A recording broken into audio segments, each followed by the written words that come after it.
This is PBS.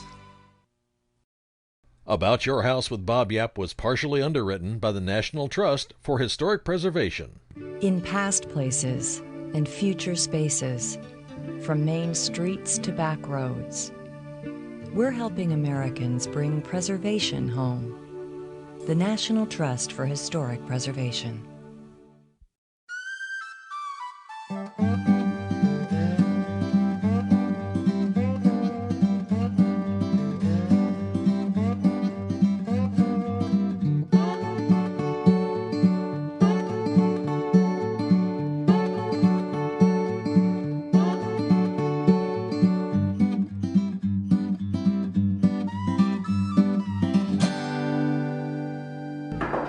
Dad, you've been in there for half an hour. Come on, I really have to go here. Can't you read the newspaper at the kitchen table like a normal person? Come on. Calm down, Nate. In there.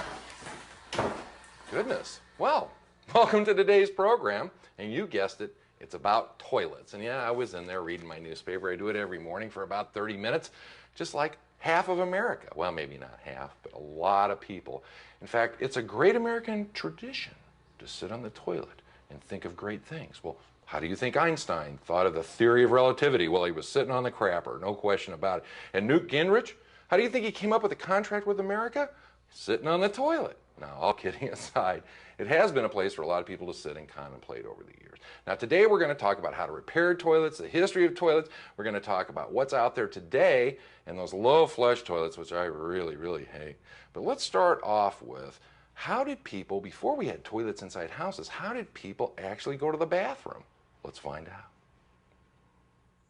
Well, after a lot of exhaustive research, my research department tells me that this right here was probably the first toilet. And in fact, it is the toilet of choice, for backpackers, Girl Scouts, Boy Scouts, and guys like Grizzly Adams and Ted Kaczynski. Hey, did you guys check this for poison ivy? When those pesky early European settlers got tired of slinging their rear ends over a log, somebody came up with a really bright idea. How about we go to the bathroom inside? Well, sort of inside, and this is it, the Great American Outhouse. They were scattered everywhere across the country. They weren't the most sanitary things in the world, but they did work and they kept the rain off while you're trying to go to the bathroom.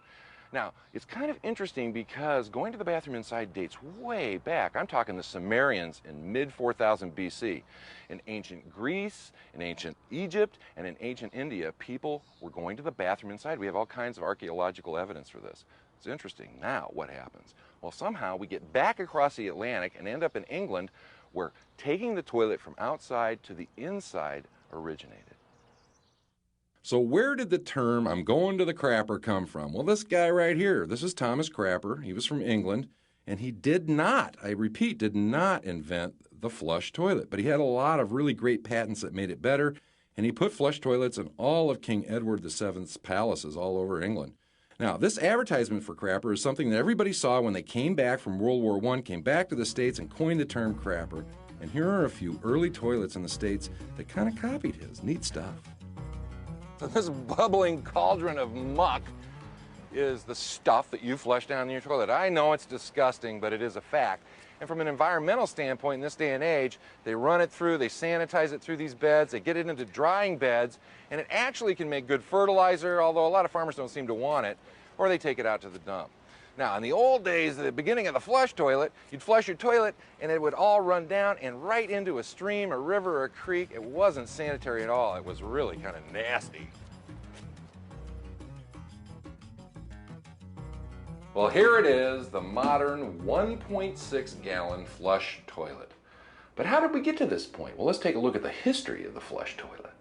Well, in America, it kind of started after the Thomas Crapper designs to this. This is interesting. This is a house that we're restoring. We found this down in the basement. What a jewel. High oak tank, nice big porcelain bowl on the bottom. What I like about it, look how sculptural that bowl is.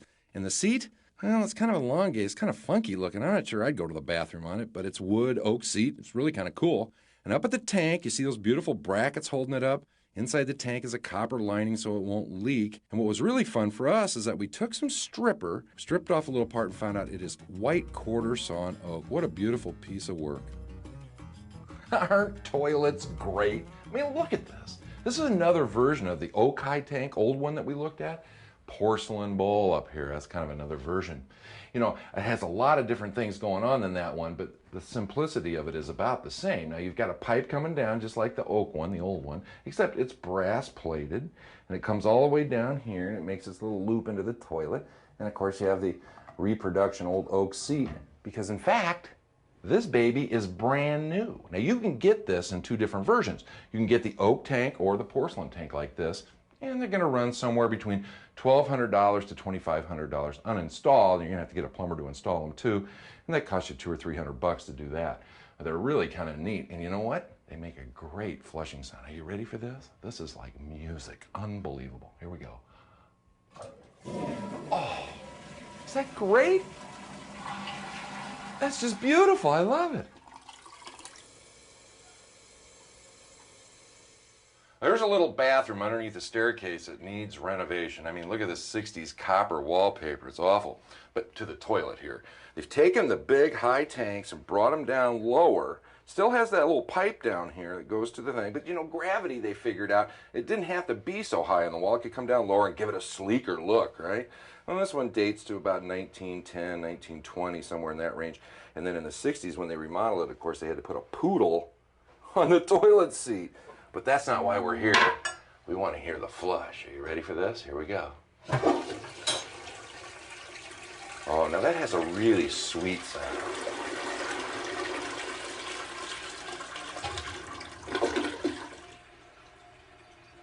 Well, here's another version of a wall-hung, low-on-the-wall toilet. And is this a piece of sculpture or what? It's out in Bungalow Heaven in Pasadena, California. And it's called a Douglas Gloria. Isn't that a great name? But it just has all the features. It's all sculpted on the bowl and everything. But the best part of this baby is right here. You get done going to the bathroom, and you got yourself a stick shift.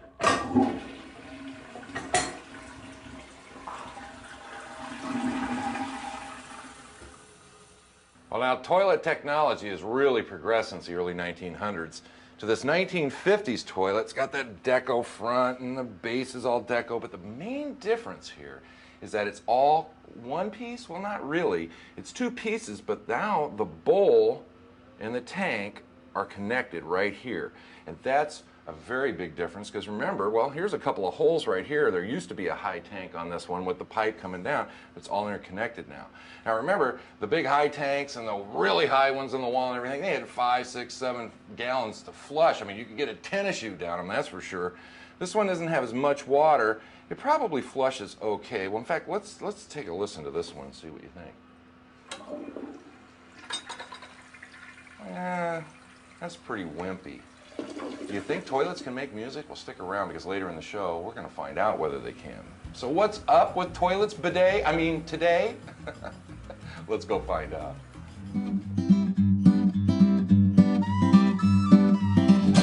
That's kind of a neat piece. You know, there are a lot of great toilets out there in the market. We've looked at all the history of them, but this is really what's available out there. This is George Pavarnik. Hey, George. Hi.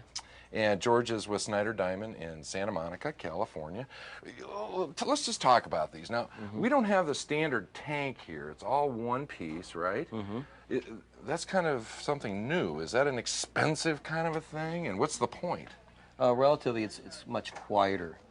A lot of noise doesn't come out as far as a two-piece unit. So and it's relatively more expensive also, too. When you flush it, you don't hear it as much. That's correct. Like, that's a big issue to people? To a lot of people it is. Is it really? Yeah. That's surprising. Yeah. And you get all kinds of weird options like roomy elongated bowl for more comfort. Or correct. It's compact and comfy. So different lengths and seats that you can sit in on. So now this is kind of a weird looking one. What's going on here?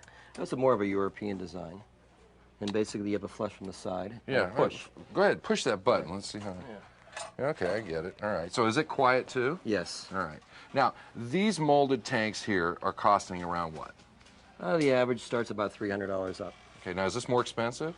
It starts about the same price range. Well, that's not too bad. And then here's one with a top button. Yeah, right? that's also European also, and it's flushes from the top. Now, all of these units are running at what, 1.6, 1.5 gallons? Now, remember, the old toilets that we looked at, where some of them were 5, a lot of them were 5, some of them were even more than that. And man, you could flush a tennis shoe down those babies. I have to be honest with you. I'm not a big fan of these low flush toilets. They just don't do a lot for me because they, you know, you have to double flush them or you have to keep the plunger around all the time. What a hassle. Are there some toilets in this low flush stuff that work better than others? Well, some are manufactured better, yes. The gravity forced, they work very well. Some of them don't. Yeah, well, it's just a fact, you Yeah. know, and I don't know how we're going to get around that. I understand Congress is looking at bumping Yes, that they back are. up again. They are. Hallelujah, Congress. Thank you very much. Now, over here, of course, you got colors. I mean, is that infinite, the number of colors you can get in a toilet? Yes, there's a great selection of colors. Good. And color makes the price go up. Yeah, they always get more pricey. Well, of course, you have a matching seat and everything, too. That's correct. Then here's a standard toilet that we're all used to, which, of course, the tank sits on top of the bowl. Basic two-piece. Now, what are these running? They start around $100, a little over $100. So 100, 100 and a half, something like that. You can get it. You know, toilet is not a very expensive part of your budget. Now, there are some fancier toilets, like the ones that we're looking at right now, which have the molded bases and tanks and all kinds of designs in them and stuff like that, which are really kind of interesting. They can get pretty pricey, Yes, too. they can. Now, up in the, what, $400 or $500 range? Even higher than that. Yeah. And if you get gold, you know, flushers and stuff like that, you know, you can really get up there. You sure can. Now, talk to me about something that's always puzzled me, and that in Europe they invented the bidet.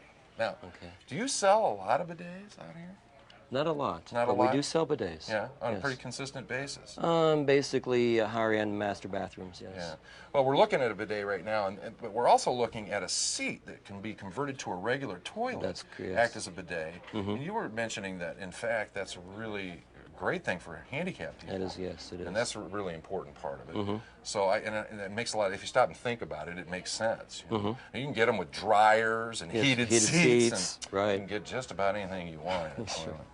I know you got some stuff to do. I'm going to look Okay. at this Well, display thank you. up here of the accessories. Thanks, George. Okay. The other thing, of course, you can do is get all of these accessories. Now, these are a lot of towel bars, but you got toilet paper holders all over the place. Hey, Fritz, why don't you bring me in those props here for a second? Thank you, sir. Appreciate that. Toilet paper. You know, toilet paper doesn't go back that far. Here's a piece of what I call sandpaper. This is the kind of stuff that feels like sandpaper, kind of stuff you don't want in your house. And here's the big fluffy roll. In fact, if you look, you can tell, same length, different fluffiness. But that's how we do it now. But what about it in the old days? In fact, some people used to use clamshells. Ew, can you imagine? I don't even want to get into that. Then, of course, there was the standard corn cob. A lot of people used corn cobs. I don't think I will use one ever in my life, but a lot of people did. Then, of course, there was the Sears catalog. Now, nobody could get along without the Sears catalog in an outhouse or anybody going to the bathroom. And look at the paper. Now, the really important part of this is that the paper is very absorbent. Whereas in later Sears catalogs, of course, it's that slick paper. No good. Doesn't work at all. Got to have the old catalog. There's a lot of different choices in toilets and accessories. Just go out and take a look.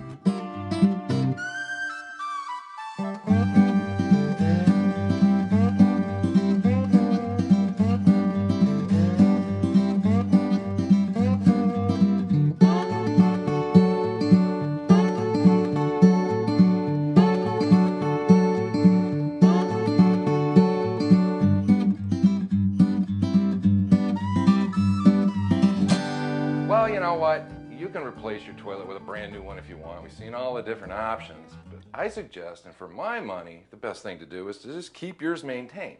There are two central things that go wrong with toilets. First of all, there's a wax seal right down here along the base. It's underneath there. I'm going to show it to you. They can go bad, and in fact, you can see where some of the water has been leaking around the base of this one. Also, inside the tank, well, there's always a lid on the top of the tank, is a mechanism. Now, it's either going to be a float, that's the modern way to do it, or one of these ball and cock systems like this, and this one is just running constantly because the little plunger isn't working right and the seal's not right. So we're going to replace that too. The thing we have to start off with, though, is the seal on the toilet, because if it's leaking out of the base, it's not going to do you any good up here to replace the ball and cock system. So let's get going with that first.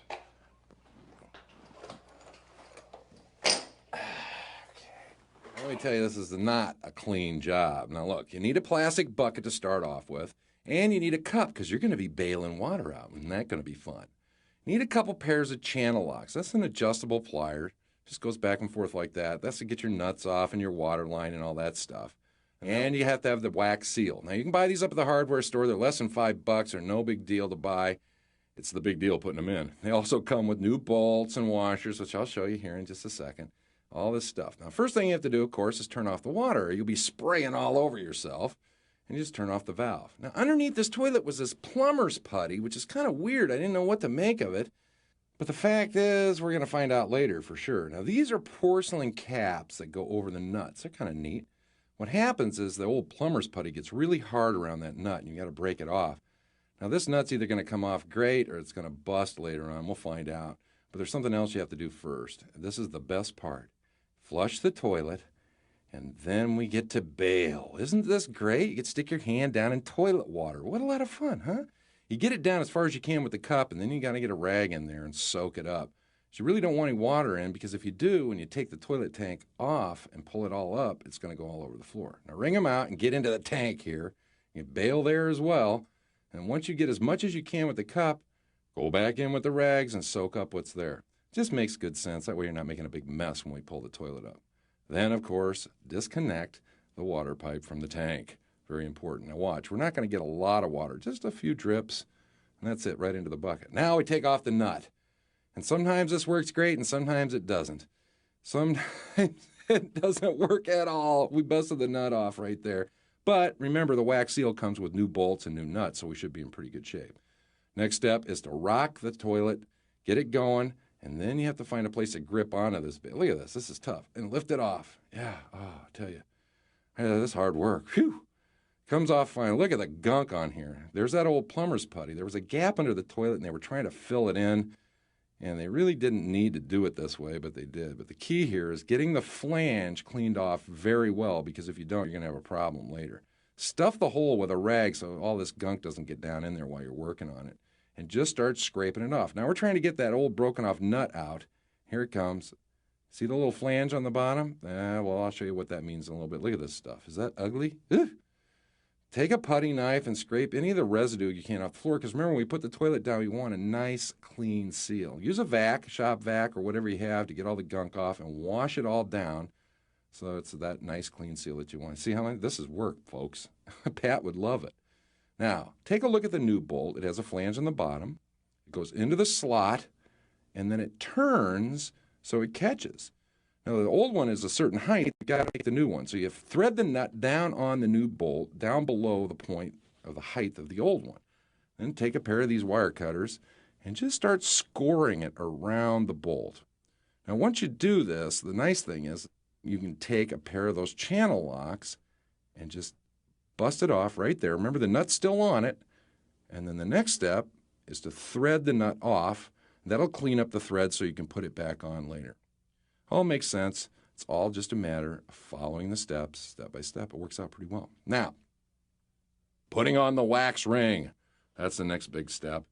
You put the flange, see the rubber flange there? That goes down. So you just put it right over the hole in the bottom of the toilet, get it centered, and just push it in there until it sticks real well to the bottom of the toilet. Now you're ready to set it back on. You have your bolts on both sides of the flange, wax rings underneath, and you have to kind of watch what you're doing.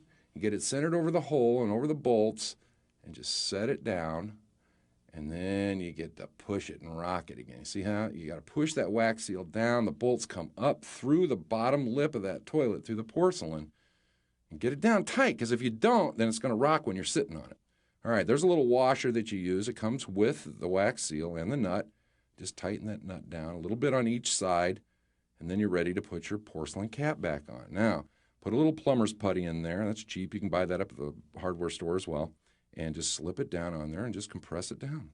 That's a nice trim look to any toilet, I always think. Now remember that nasty old plumber's putty around the base? Well, we're using bathroom silicone caulking. All right, well, that's the end of the silicone caulk. That worked out all right, but putting that wax seal on was such a pain. $80 to $120 to have a plumber come in and do it. You might want to consider it, unless you've got some time and you don't mind the pain of putting in plumbing. We also had a problem with these bolts. Now take a look. Remember when we were putting them down into the slot in the floor flange, and then we turned them? Well, the head is just not big enough on these new bolts like the old ones. So we had to go up to the hardware store and get an extender for that head to make it bigger. And it worked out just fine. Now, we're going to replace the ball and cock in this toilet. Here's an old one from a toilet. This is copper and it floats, and as it comes up, it turns the water off. Now the water comes out of here and it's got its valves and everything down here. This one actually has a hole and had water in it. It was really bad shape. And here's another one. It's kind of interesting. This came out of an oak tank, copper-lined oak tank, very old toilet. Same principle. Everything worked like this for many, many years until we got to the float valve. And that's what this is. That's what we're going to put in today. It's a similar concept in that as the water rises in the tank, this comes up and shuts the water off. And then, of course, you have your flapper valve, which goes down and covers up the hole in the bottom so that water won't leak out and won't run all the time. In fact, it's not that tough to put together. It comes with instructions, all the stuff you need. Let's take a look at how you put this baby in. Well, the first thing you have to do is get that valve out of there. It's just held on with a nut, no big deal. It pulls right out once you take the nut off the bottom. You see that old ball and cock? Amazing, isn't it? Then you have to take the flapper valve off. You've got a couple of parts. This is a bracket that holds the flapper valve, and I thought that duct tape was there for friction to make that not turn or something. So I took it off. There's a hole in the filler tube. I mean, a nasty hole. Oh, what are we going to do? Well, I sent somebody up to the hardware store to get me a flange. We have to clean this off, though, and we're going to put a rubber sleeve over this baby. But first you have to put the mechanism, or the bracket, for the flapper down, and then we got our rubber sleeve. Now, the rubber sleeve wasn't that expensive, and we got a couple of band clamps for it. Slip the band clamps down over the filler stem first, the tube. And how do you get that over? Because it's a tight fit? Well, a little cooking oil will do the trick. Get a little bit on your finger. And all you have to do is just rub it around on the inside of that sleeve. And you know what? It worked better than I thought. Baby right down over there. And then we pulled the band clamps up, tightened them up, and we didn't have a hole anymore. No more leaking. That's a good thing, huh?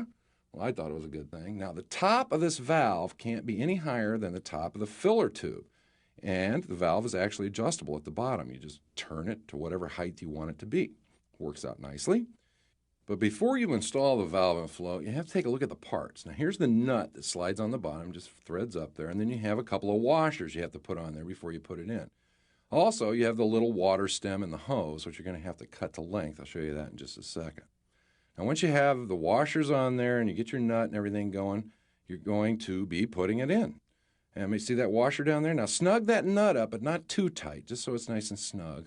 And then take the chain off the flapper and hook it onto that little arm, which is attached to the flusher. Now, cut your hose off so it's just the right length, so it's not all cocked and in bad shape. Put it over that little stem there, right on that valve, and then slip it down onto the filler tube. And then water comes out. Well, a rubber sleeve and the float valve and the clamps, all less than $10. Not bad. Not too hard to put in. Plumber's going to charge us $75 to $100 to do it. But I'll tell you what, it was a lot easier than putting that darn wax seal on. In fact, I understand now why plumbers charge so much. They earn every penny of it. And remember, I told you that we were going to make sweet music with a toilet? Check it out.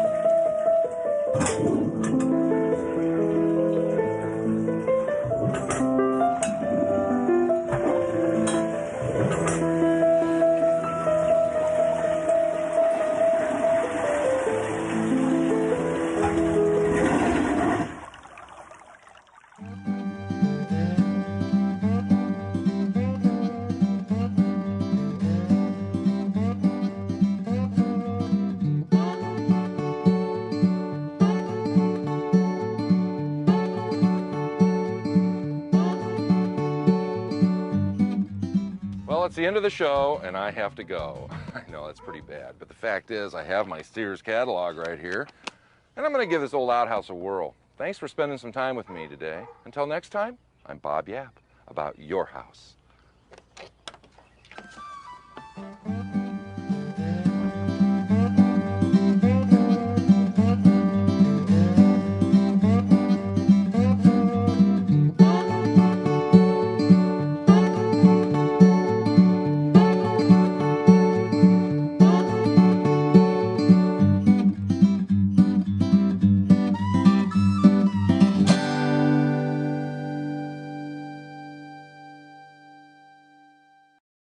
About Your House with Bob Yap was partially underwritten by the National Trust for Historic Preservation.